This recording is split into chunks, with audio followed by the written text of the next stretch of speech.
स्वागत है आपका आज की ऑनलाइन हिंदी कक्षा में। आज मैं फिर उपस्थित हूँ आपके लिए गुरु रविंद्रनाथ टैगोर की जीवनी को लेकर। सबसे पहले बच्चों इनके जीवन परिचय के बारे में जानते हैं। रविंद्रनाथ टैगोर का जन्म 7 मई 1861 ईस्वी को कलकत्ता के प्रसिद्ध जोड़ा साहब ठाकुरबाड़ी के एक संपन्न परिवार में हुआ था। इनके पिता का नाम देवेंद्रनाथ ठाकुर या देवेंद्रनाथ टैगोर और माता का नाम शारदा देवी था।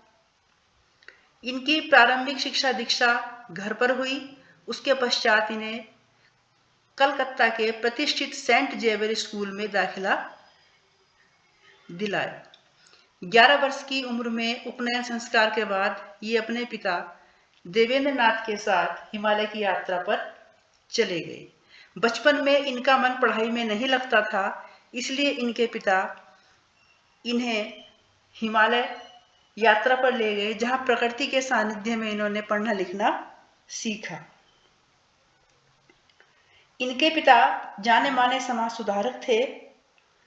प्रारंभ में इन्होंने स्वाध्याय से ही अनेक विषयों का ज्ञान प्राप्त किया।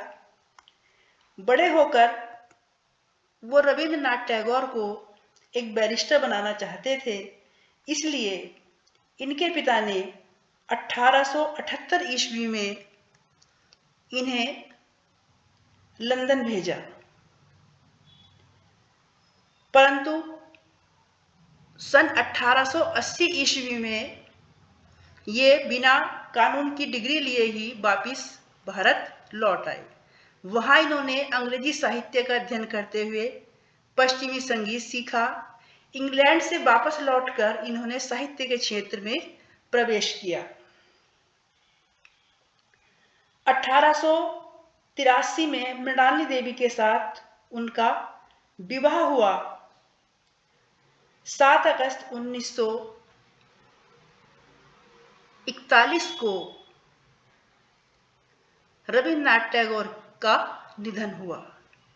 1914 में कोलकाता विश्वविद्यालय द्वारा इन्हें डॉक्टर की मानद उपाधि प्रदान की गई। ऑक्सफोर्ड विश्वविद्यालय द्वारा भी इन्हें डीलिट की उपाधि दी गई। अब देखते हैं साहित्यिक परिचय।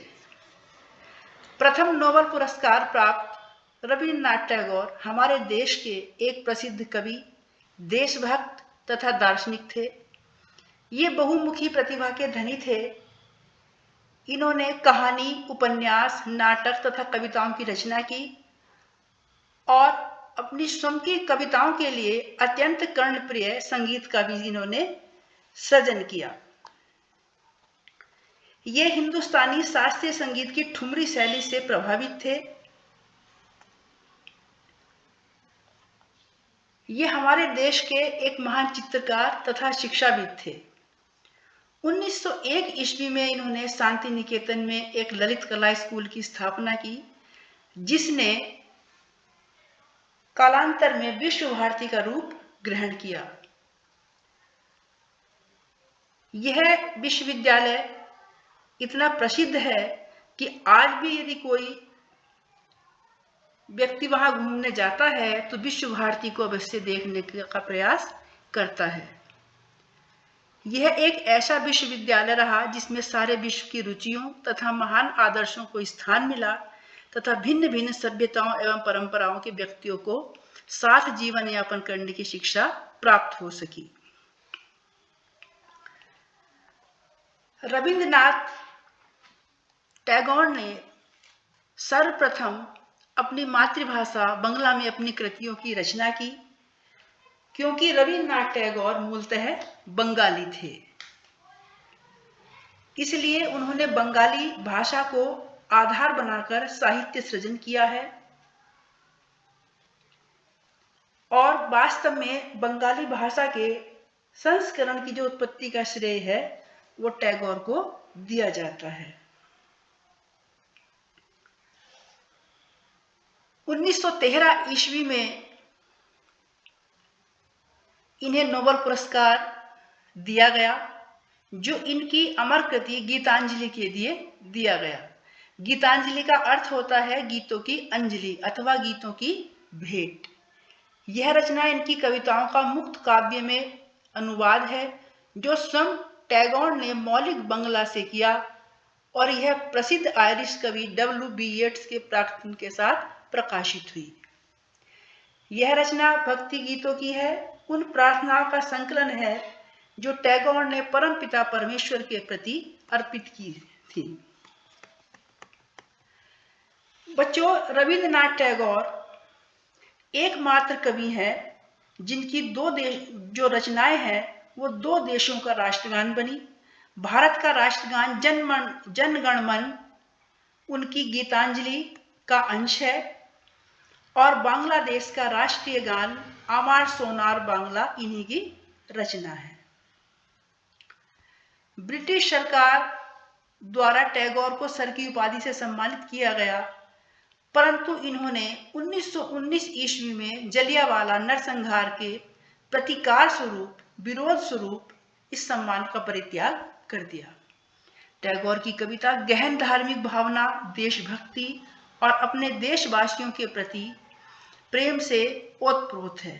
टैगोर सारे संसार में अति प्रसिद्ध, बहुत ही प्रसिद्ध और सम्मानित भारतीयों में से एक है। हम इन्हें अत्यधिक सम्मान में गुरुदेव कहकर संबोधित करते हैं। टैगोर एक विचारक, अध्यापक, संगीतज्ञ, दार्शनिक, कवि, साहित्यकार सभी कुछ थे।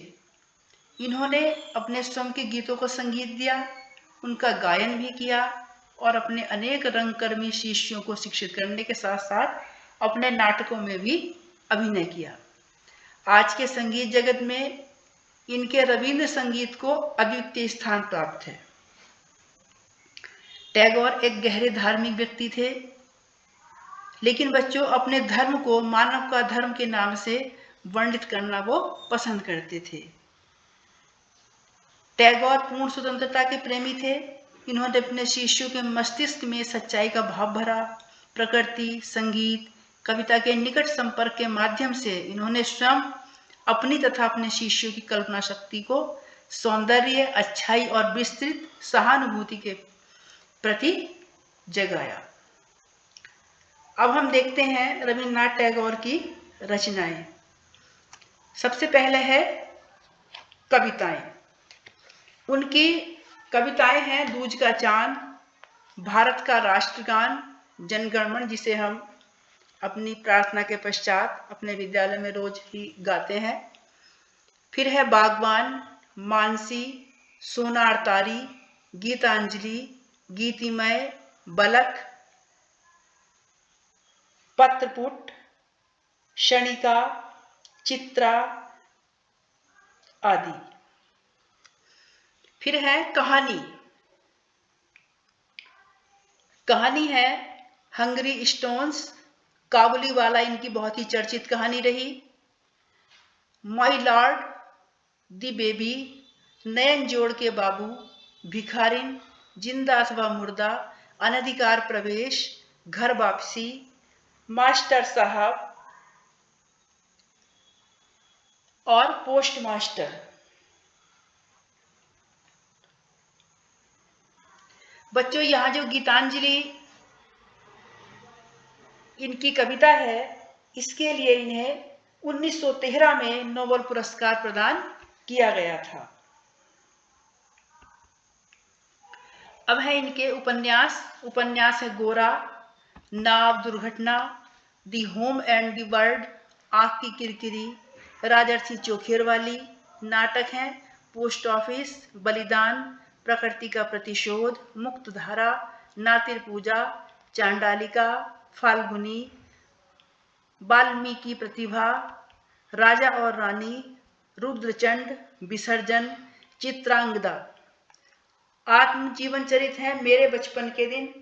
निबंध व भाषण है मानवता की आवाज।